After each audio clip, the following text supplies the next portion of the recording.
Pay rent or get out. Those words hit me harder than the truck that put me in this hospital bed. My father stood there, his face red with rage, while my stitches were still fresh, the pain medication barely touching the throbbing in my ribs. When I said no, he slapped me so hard I hit the floor, tasting blood in my mouth, feeling something crack in my chest. "You think you're too good for this family?" he sneered, but he had no idea what was coming. I'm Quiana Graves, 29 years old, and this is the story of how my own father tried to destroy me when I was at my lowest, and how I turned his greed into his greatest downfall. Before I continue, if you're listening to this, please hit that like button and let me know in the comments where you're watching from and what time it is there. Your support means everything to me, truly. The accident happened 3 days earlier. A drunk driver ran a red light and T-boned my car on the driver's side. I was lucky to be alive, the doctors said. 3 broken ribs, a concussion, 27 stitches across my forehead, and enough bruising to look like I'd gone 10 rounds with Mike Tyson. The other driver's insurance was fighting coverage, claiming I was partially at fault, which was complete nonsense since I was stopped at the light when he hit me. But here's what you need to understand about my father. Donald Graves never saw me as his daughter. He saw me as a cash machine. Ever since my mother died when I was 14, I'd been paying my way. First, it was small things. Lunch money from my babysitting jobs. By 18, I was covering my own college expenses while living at home. By 25, I was paying 80% of the household bills, while he spent his money on his new wife, Barbara, and whatever get-rich-quick scheme caught his attention that month. The hospital room smelled like disinfectant and despair. The nurse who witnessed him hit me suddenly found something very important to do at the other end of the ward. That's the thing about my father. He had this way of making people look away. 6'3", built like a linebacker gone to seed, with hands that had worked construction for 30 years before his convenient back injury got him on disability. Funny how that back never hurt when he was playing golf every Tuesday. Barbara stood behind him, clutching her fake Louis Vuitton purse, the one she bought with the credit card she'd opened in my name. I didn't know about that yet, but I'd find out soon enough. She had this nervous laugh, like a chihuahua with anxiety, and she kept doing it now. These little yips of approval every time my father raised his voice. My brother Jake was there too, leaning against the doorframe, scrolling through his phone. 26 years old and still living in his childhood bedroom, still letting Daddy pay for everything while owing me $5,000 from when his brilliant cryptocurrency investment went belly up. He'd promised to pay me back in monthly installments. That was 14 months ago. My father's new girlfriend, Tiffany, waited in the hallway. 22 years old, fresh out of beauty school, with extensions that cost more than my monthly car payment. She kept popping her gum and checking her reflection in her phone screen, completely oblivious to the family drama unfolding. Or maybe she just didn't care. When you're sleeping with a man older than your own father, I guess you learn to ignore a lot. Here's the thing, though. While my father was standing there, screaming about the rent for the room I'd been paying for since I was 18, he didn't know about my side project. He didn't know about the late nights I'd spent building something of my own, the careful planning, the calculated risks. He thought I was just his pathetic daughter, working as a marketing coordinator at a mid-size firm, barely making ends meet. My boss had already called twice, warning me that if I missed any more work, they'd have to let me go. Company policy, he said. Like he was doing me a favor by giving me a heads up. 3 days in the hospital apparently exceeded their compassion limit.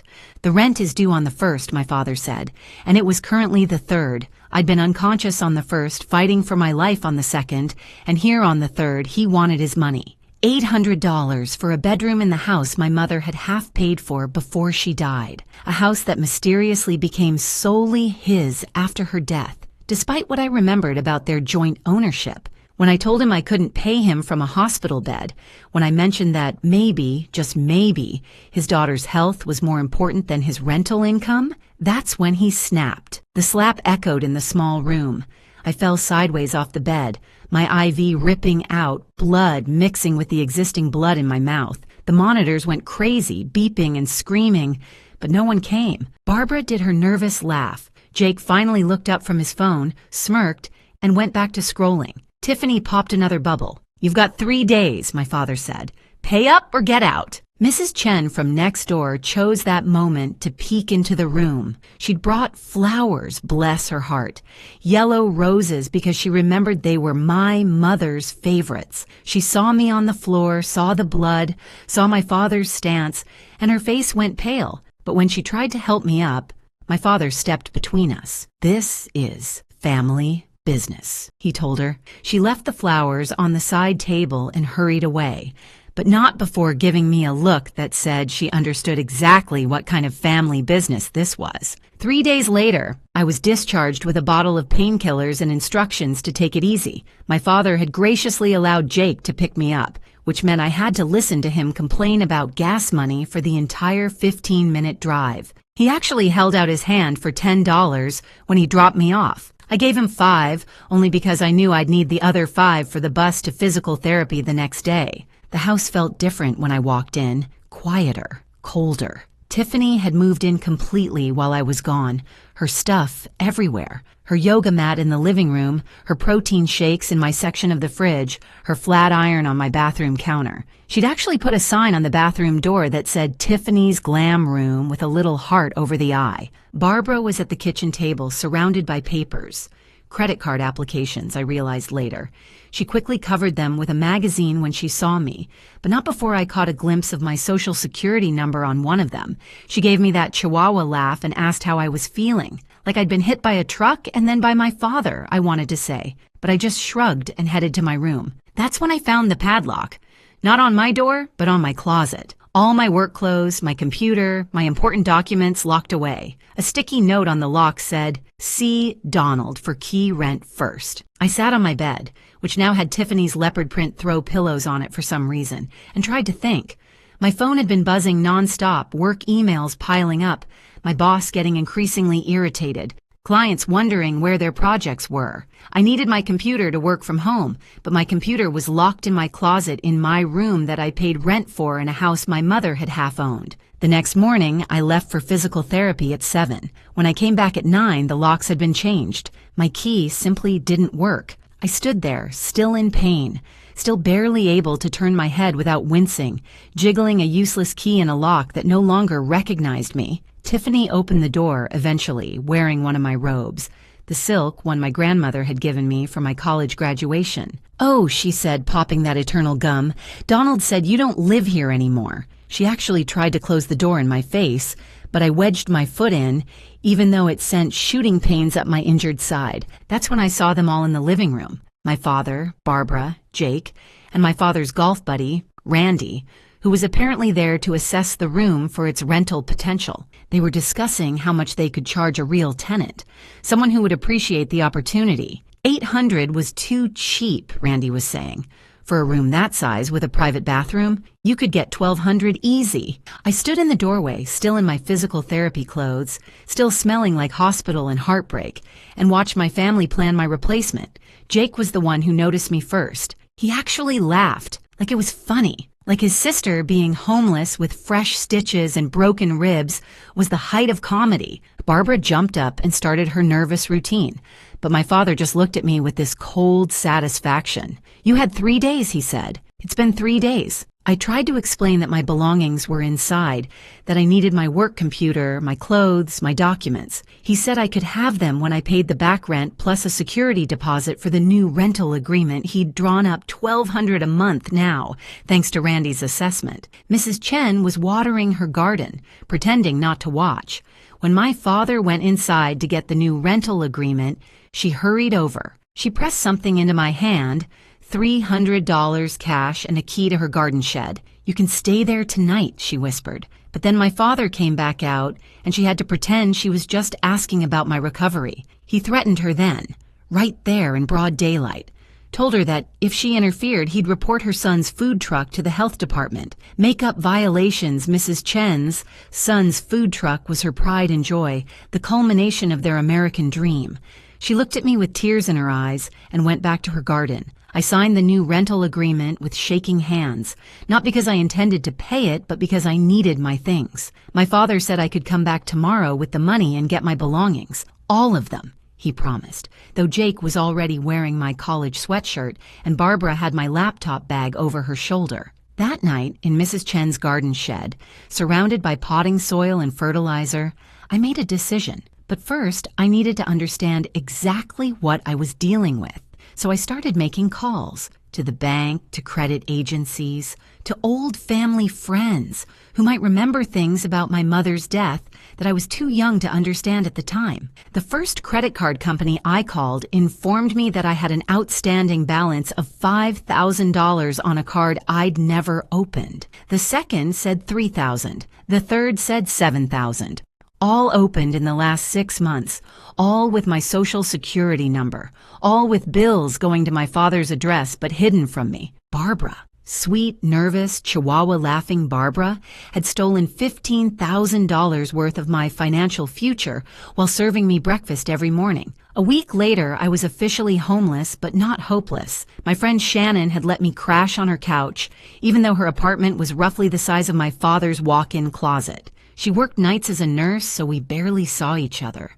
Ships passing in the night, leaving each other notes on the coffee maker. I'd managed to get back into the house once while everyone was out. Tiffany had posted on Instagram that they were all going to some casino for the day, complete with a selfie of her and my father at the slot machines. She was wearing my mother's pearl necklace, the one that had supposedly gone missing after the funeral. The window to my old room was loose, had been since I was 16 and snuck out to go to a school dance my father had forbidden me from attending. I popped it open with a butter knife and climbed in, ribs screaming in protest. My room looked like a tornado had hit it. They'd gone through everything, taken what they wanted, left the rest scattered like trash. My work computer was gone, but they'd left the old laptop I kept hidden under the floorboard, the one with the cracked screen I'd been using for my side project. Small miracles, but it was what I found in my father's office that changed everything. He'd gotten sloppy, or maybe he just never thought I'd have the nerve to look. The safe was behind the same terrible painting of a lighthouse he'd had for 20 years. The combination was still my mother's birthday because even in his cruelty, my father was predictable. Inside, I found the documentation of my father's greatest betrayal, my mother's life insurance policy. $1.5 million paid out when she died of a sudden heart attack at 39. I was 14. Jake was 11. The policy clearly stated that the money was to be held in trust for her children, accessible when we turned 18 for education and living expenses. I'd gotten nothing at 18. Jake had gotten nothing at 18. We'd both taken out student loans while my father had mysteriously afforded a new truck, a boat, yearly trips to Vegas, and apparently a secret bank account in the Cayman Islands. But that wasn't even the worst part. The worst part was the letter from my mother's doctor, dated a week before she died, warning her about dangerous interactions between her heart medication and a supplement that could cause fatal arrhythmias. The supplement bottle was in the safe, too, prescribed by a doctor I'd never heard of, filled by a pharmacy 2 towns over. The prescribing date was 2 days after the warning letter. My hands were shaking as I took photos of everything.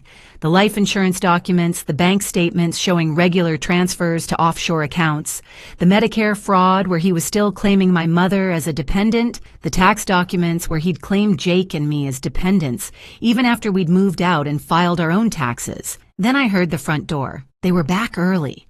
Tiffany was whining about losing $50. My father was in a mood. Barbara was doing her anxious laugh. And Jake was on the phone with someone about borrowing money. I put everything back except for one thing, a USB drive labeled Backup 2019. I slipped it into my pocket and carefully closed the safe. The painting went back on the wall just as I heard footsteps on the stairs. The window wouldn't close properly from the inside, so I had to leave it. I grabbed my old laptop and the few pieces of clothing they'd left behind and made it out the back door just as my father entered his office. The USB drive was a gold mine. Tax evasion going back 15 years. Fraudulent disability claims with video evidence of him playing golf, lifting weights, and helping Randy move a piano. Screenshots of emails discussing hiding assets from the IRS. And most importantly, correspondence with a lawyer about how to access trust funds meant for children if you had power of attorney. That evening, while Shannon was at work, I sat at her tiny kitchen table and started making a plan. But first, I needed to call someone I hadn't spoken to in years. My mother's sister, Aunt Catherine, the one my father had banned from our lives after the funeral. She answered on the second ring, and when she heard my voice, she started crying. "I've been waiting for this call for 15 years, she said. 2 weeks had passed since my eviction, and the bruises were finally fading from purple to green, which I considered an improvement. Shannon said I looked like a walking Monet painting, all impressionistic swirls of color. We developed a routine. She'd leave me coffee and a motivational sticky note. I'd leave her dinner and a recap of whatever drama I'd uncovered that day. Before I continue with what happened next, I need to take a moment to thank you all for listening. Your support, your comments, they keep me going. If you haven't subscribed yet, please do. It really helps more than you know. Aunt Catherine had driven down from Boston with boxes of documents she'd been keeping in her attic. Photos, letters, legal papers, all the things my father thought he'd destroyed. We met at a diner 2 towns over, the kind with cracked vinyl booths and coffee that could strip paint. She looked older, grayer, but her eyes were the same sharp blue as my mother's. She pushed a box across the table and told me something that made my blood run cold. My mother had been planning to divorce my father. She'd hired a lawyer, found evidence of his first affair, documented his gambling problem. The heart attack happened 2 weeks before the first court date. The lawyer my mother had hired was still practicing. Richard Hoffman, senior partner at Hoffman and Associates, with an office that smelled like old leather and justice. He remembered my mother, remembered the case, remembered being suspicious when she died but having no proof. He looked at my evidence, the USB drive contents, the photos from the safe, the credit fraud documentation. Then he leaned back in his chair and said the words I'd been hoping to hear. "We can bury him." But I needed more. My father had made one crucial mistake. He'd kept me on his car insurance to get a multi-car discount, which meant I had legal access to the policy information, including the tracking data from the safe driver discount device he'd installed, the device that showed him driving to and from work every day during the 5 years he'd been collecting disability for being unable to leave his bed. Barbara, meanwhile, was getting bolder. She'd opened 3 more cards in my name, apparently thinking I wouldn't notice while dealing with homelessness and injury. She was using them to fund her new side business, selling essential oils to other desperate housewives. She'd even tried to list me as part of her downline, earning commission off sales I'd never make. Jake had posted my grandmother's jewelry for sale online, the pearl necklace, the wedding ring set, the Art Deco brooch that had been in our family for 4 generations. He was asking for quick cash sales, clearly desperate. His crypto investment hadn't just failed, I learned. He'd borrowed from the kind of people who break fingers when you're late with payments. My boss had officially fired me via email, citing job abandonment. But my coworker, Melissa, secretly told me that my father had called the office, told them I was in rehab for drug addiction, that I'd stolen from the family to support my habit. He'd even sent them a photo of me on the hospital floor after he'd hit me, claiming it was from a drug-related incident. The investigation was exhausting. Every day brought new discoveries, new betrayals. My father had remortgaged the house my mother had half paid for, using a forged signature. He'd cashed out her retirement accounts, using power of attorney he'd granted himself after her death. He'd sold her car to Randy for $1, then Randy had sold it back to him for $1. Some tax evasion scheme they'd cooked up. But the best discovery came from the most unexpected source, Tiffany. She'd called me one night, drunk and crying. She'd found out my father had another girlfriend, someone even younger, barely 18. She wanted revenge and thought I'd help her. I met her at a bar, bought her drinks, and listened to her ramble. Turns out Tiffany was smarter than she looked. She'd been documenting everything, thinking she'd use it for blackmail eventually. Videos of my father counting cash from his under-the-table construction work, photos of him with his disability lawyer, coaching him on how to act more injured, screenshots of his dating profiles where he claimed to be a successful businessman with no kids. She gave me everything for the price of 3 Cosmopolitans and a promise that when he went down, she'd get to watch. The IRS has a whistleblower program. If you report tax fraud and they collect, you get a percentage. The documentation I had went back 15 years. My father owed approximately $400,000 in back taxes, penalties, and interest. The police were interested in the identity theft. $15,000 across 6 credit cards was felony territory. Barbara's nervous laughs wouldn't help her in court. The Social Security Administration wanted to know about the disability fraud, 5 years of payments he wasn't entitled to, plus penalties, plus potential jail time. But it was the discovery about my mother's life insurance that would be the killing blow. Trust fund fraud, insurance fraud, possibly something worse if anyone wanted to investigate her death more closely. Richard Hoffman started filing papers. Quiet at first, building the case. My father didn't know what was coming. He was too busy turning my old room into an Airbnb, posting photos online with descriptions about the charming space in a family home. Family home. The irony was almost funny. Mrs. Chen would text me updates. Your father bought a new truck, she'd write. Barbara got hair extensions. Jake was beat up yesterday, broken nose. Tiffany moved out. New girl moved in. They were spending money they didn't have, living a life built on lies and theft. But the foundation was about to crumble. My side project, the one I'd been building quietly for 3 years, was about to launch. An online consulting firm specializing in helping small businesses recover from fraud. Ironic, maybe, but I'd learned from the best thief I knew. I'd pre-sold enough contracts to cover my living expenses for a year. I'd lined up clients, built the website, created the systems, all while my father thought I was just his pathetic daughter, bleeding out on a hospital floor, begging for mercy. He had no idea what was coming. None of them did. The evidence was compiled. The agencies were notified. The lawyers were ready. The trap was set. All I had to do now was spring it. 1 month after that hospital slap, I was sitting in a real office for the first time in weeks. Not my old cubicle where my father had destroyed my reputation, but my own office. Well, technically, it was a shared workspace I'd rented for a day to meet my first official client, but it felt like the White House to me. My business, Phoenix Financial Recovery, had officially launched. The irony of the name wasn't lost on me, rising from the ashes of my father's destruction. My first client was actually Mrs. Chen's nephew, whose restaurant partner had embezzled $40,000. Within 3 hours, I'd traced the money through 6 shell companies to a casino account. He paid my $5,000 fee on the spot. But while I was building my future, I was also systematically dismantling my father's past. The IRS works slowly until they don't. The first sign something was happening was when my father's bank account got frozen. Mrs. Chen sent me a text with 17 exclamation points. Your father just had his card declined at Costco. The second sign was when a certified letter arrived at the house. Jake signed for it, thinking it was something he'd ordered online. When my father opened it and saw the audit notice, Mrs. Chen said he turned a color she'd never seen on human skin before, somewhere between purple and gray, like a bruised storm cloud. The audit covered 5 years initially, but they had the right to go back further if they found fraud, which they would because I'd made sure of it.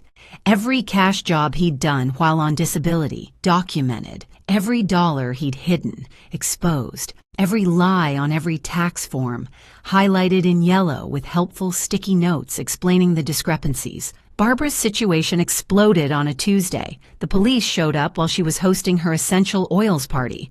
12 suburban moms watched as she was arrested for identity theft and credit fraud. She did her nervous laugh the whole time, even as they read her rights. The arresting officer later told me it was the most disturbing arrest he'd ever made, and he'd once arrested a guy dressed as a clown. The credit card companies moved fast after that. Turns out they really don't like fraud, especially when it's this well-documented.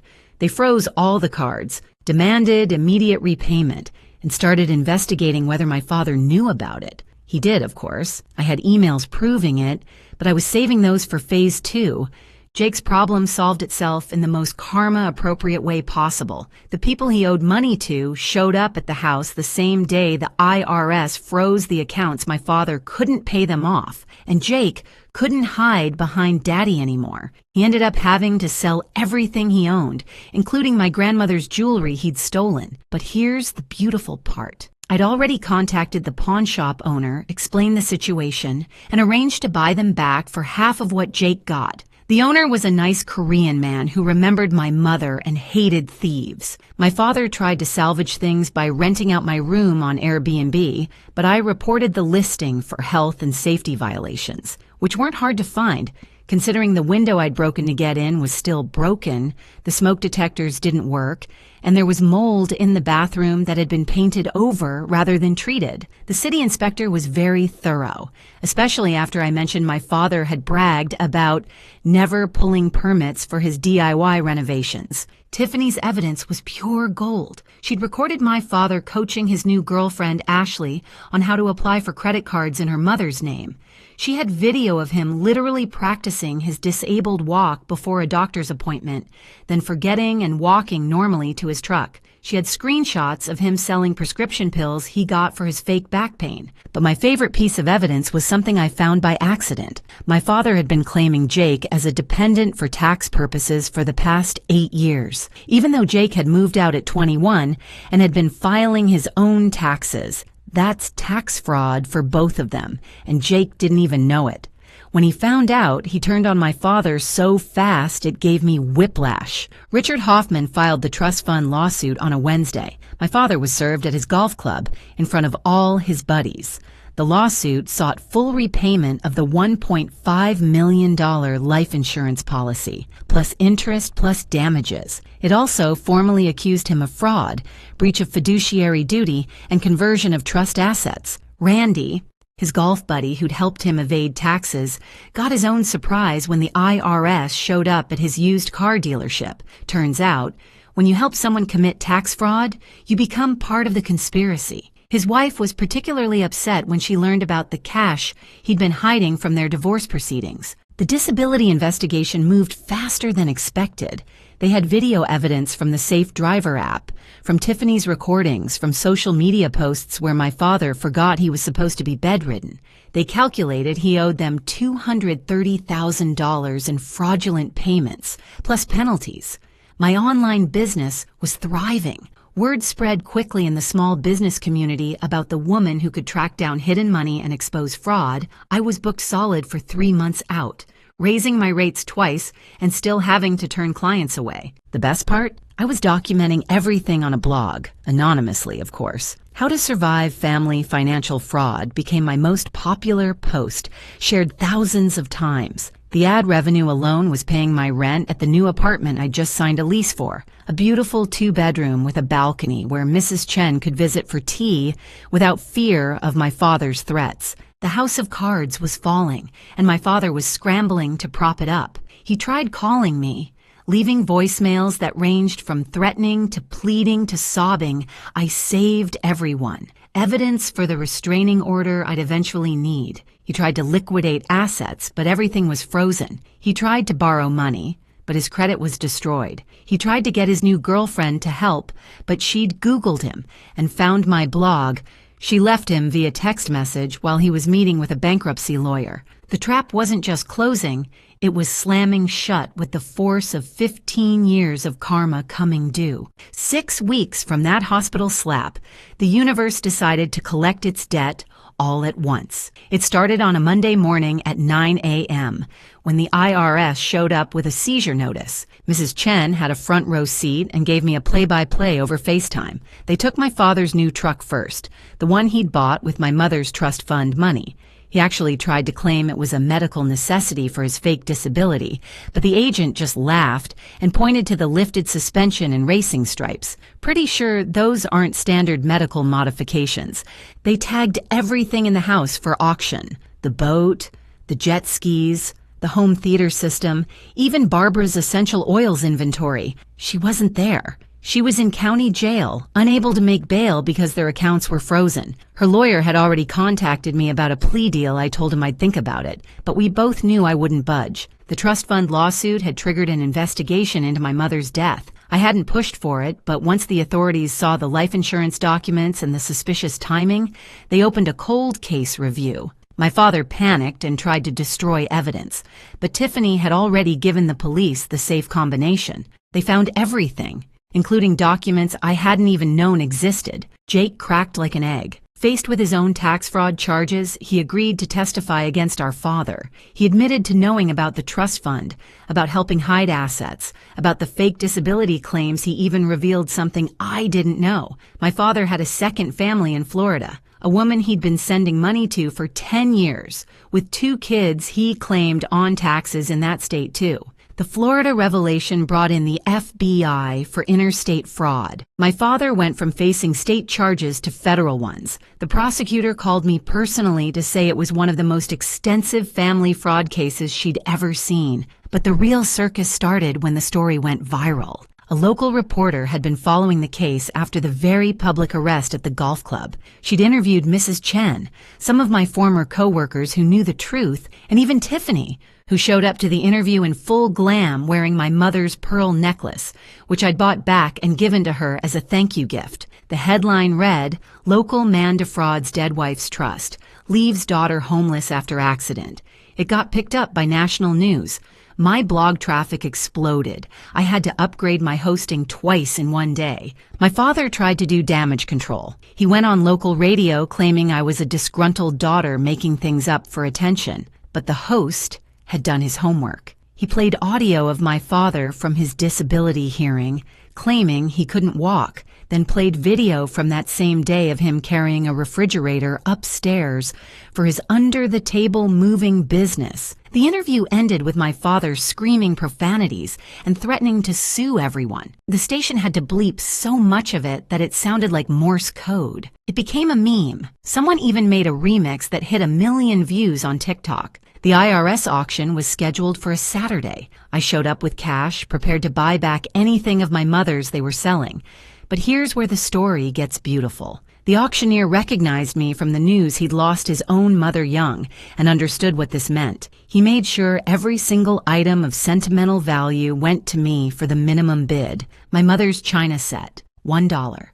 Her wedding album, $1. The rocking chair she'd nursed us in, $1. Other bidders started catching on and stepping back, letting me reclaim my heritage $1 at a time. An older woman in the back was crying. She hugged me afterward and said my mother would be proud. My father watched from his car, unable to enter because of the restraining order I'd gotten after he'd shown up drunk at Shannon's apartment. He had to witness his entire life being sold off, his house being emptied, his world crumbling, and he couldn't do anything but watch. The criminal trial was set for 3 months out, but the financial destruction was immediate. The IRS wanted $600,000 including penalties. Social Security wanted $230,000. The trust fund lawsuit judgment came back at $2.1 million with interest. His total debt was over $3 million. He declared bankruptcy. But you can't discharge fraud judgments. He'd be paying this back for the rest of his life if he wasn't in prison. The prosecutor was pushing for 15 years. Barbara took a plea deal, 18 months, and full restitution. She gave up everything, including recordings of my father planning the fraud. Turns out she'd been recording him too, insurance for when he inevitably turned on her. Criminals really don't trust each other, do they? Jake got probation and community service, plus he had to pay back everything he'd stolen from me. The judge garnished his wages for the next 10 years. He got a job at the car wash my father used to mock, the exact one where he'd said only losers work. He had to wear the uniform with the little hat and everything. The second family in Florida sued my father for fraud and emotional distress. The woman had been told he was a widower with no children, that he was wealthy from his construction business. She'd been living off his payments, not knowing it was stolen money. She was actually a nice lady, a teacher who'd been conned just like the rest of us. We talk sometimes now, bonded by our mutual desire to see him rot. But the sweetest moment came when my business hit its first million in revenue. 6 weeks from homeless to millionaire. At least on paper, I celebrated by taking Mrs. Chen to the nicest restaurant in town, the one my father had always claimed was too expensive for us, but where he'd taken his girlfriends. We sat at the best table, ordered champagne, and toasted to karma. The waiter recognized me from the news and comped our dessert. The chef came out to shake my hand. The whole restaurant knew my story, and they were all Team Quiana. 2 months after that hospital slap, my father stood in a courtroom in an orange jumpsuit that clashed horribly with his complexion. He'd aged 10 years in 8 weeks, his hair gone gray at the roots where Barbara wasn't around to dye it for him. The federal charges had stuck. Wire fraud, mail fraud, tax evasion, and conspiracy. The state added elder abuse charges when they found out he'd been stealing from my grandmother before she died. She'd had dementia, and he'd convinced her to sign over her Social Security checks. His lawyer tried to paint him as a grieving widower who'd made mistakes, but the prosecutor had receipts, literal receipts, from Vegas trips, from his boat purchase the day after my mother's funeral, from the breast augmentation he'd bought for girlfriend number 3 while I was taking out student loans. The judge wasn't sympathetic. She'd seen the hospital security footage of him slapping me. She'd read the emails where he laughed about leaving me homeless. She'd reviewed the trust fund documents showing he'd stolen from his own children while we struggled. 15 years. That was the sentence. 15 years in federal prison, no possibility of early release for 5. He'd be 72 when he got out.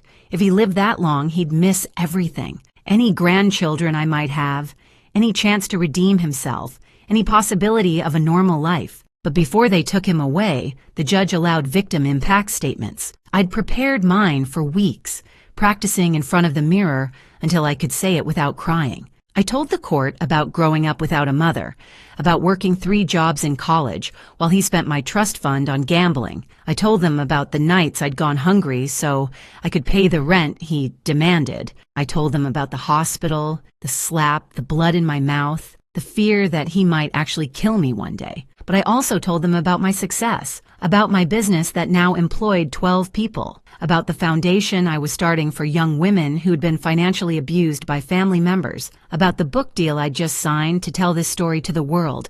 I looked him in the eye and said, "You tried to bury me, not knowing I was a seed. Now watch me grow." The courtroom erupted in applause, which the judge allowed for exactly 3 seconds before calling for order. My father tried to respond, but his own lawyer put a hand on his shoulder and shook his head. There was nothing left to say. Barbara was already serving her time, teaching yoga to other inmates and writing me letters apologizing, asking for forgiveness. I sent them back unopened. Some bridges are meant to stay burned. Jake had a different journey. The garnishment of his wages had forced him to actually work for the first time in his life. The humiliation of the car wash had humbled him. He'd started attending Gamblers, Anonymous, got a second job, and was slowly paying back what he owed. He'd written me a letter, a real one, not asking for anything. He'd admitted he'd been jealous of me our whole lives, that Dad had pitted us against each other, that he'd chosen the easy path of being the golden child while I'd fought for everything.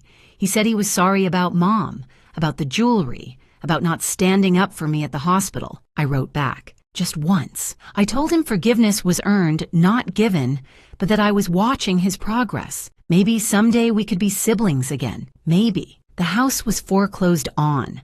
My father had leveraged it to the hilt, and without his illegal income, the payments couldn't be made. It went to auction, and you'll never guess who bought it. Mrs. Chen's son, the one with the food truck my father had threatened. He'd saved for years and got it for half its value. He turned it into a community center for elderly Asian immigrants, a place for them to gather, take English classes, get help with paperwork. He put a plaque by the front door. In memory of Linda Graves, it said, a mother taken too soon. My mother would have loved that. She'd always been kind to Mrs. Chen, always helped with translations and rides to appointments. The investigation into my mother's death remained open but inconclusive. The supplement that could have caused her heart attack had been legally prescribed, even if suspiciously timed. Without concrete proof of intent, they couldn't charge him with murder. But everyone knew.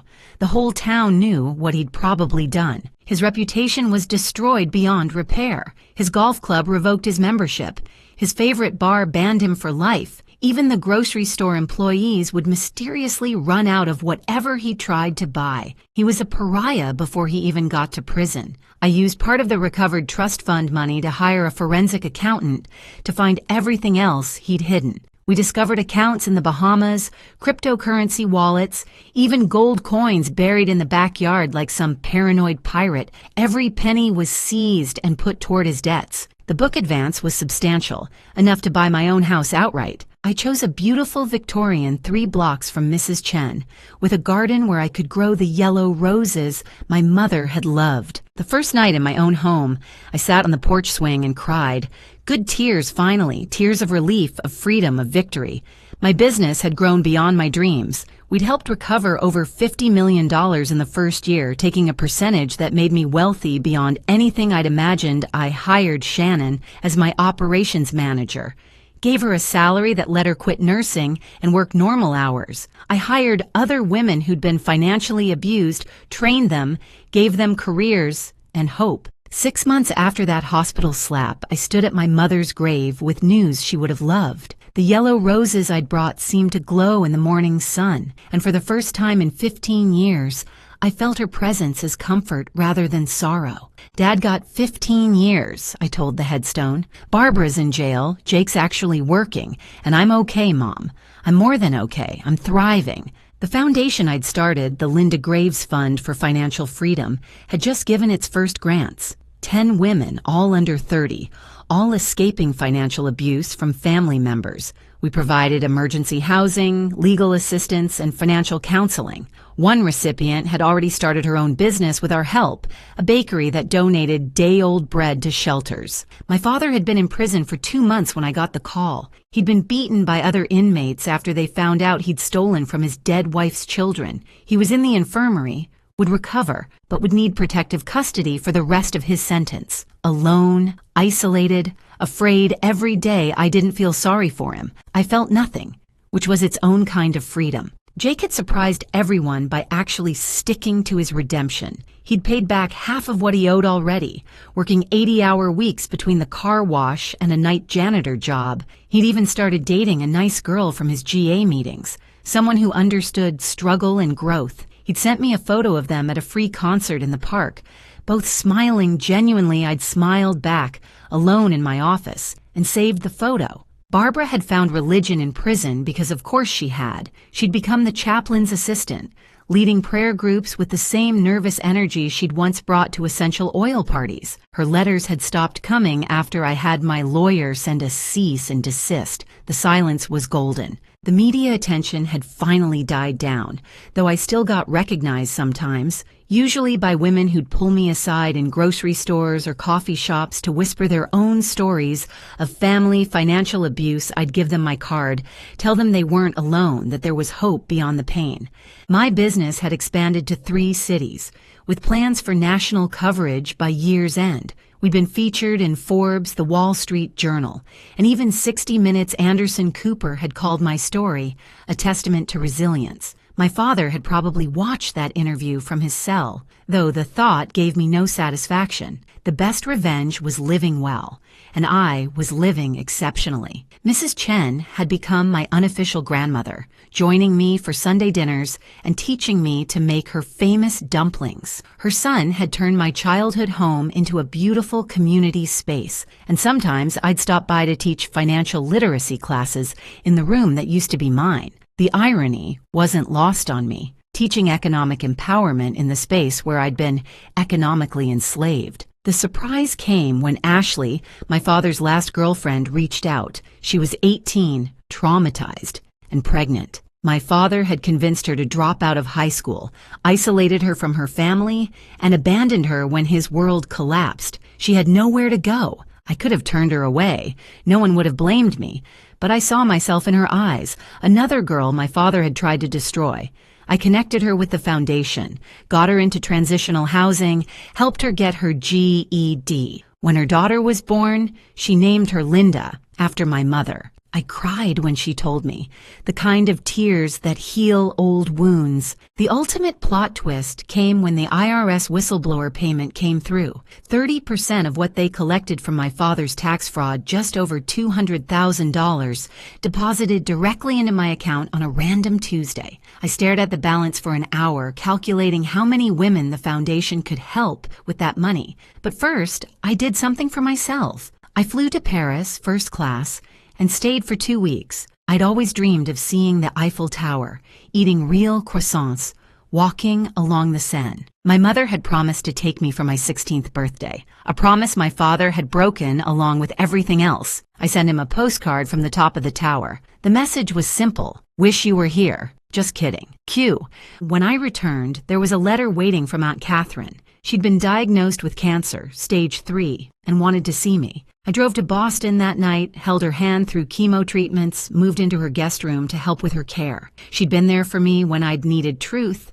Now I'd be there for her through whatever came next. She recovered, against all odds. We celebrated with champagne and plans for her to move closer to me. She'd sell her Boston house, buy something near mine and Mrs. Chen's.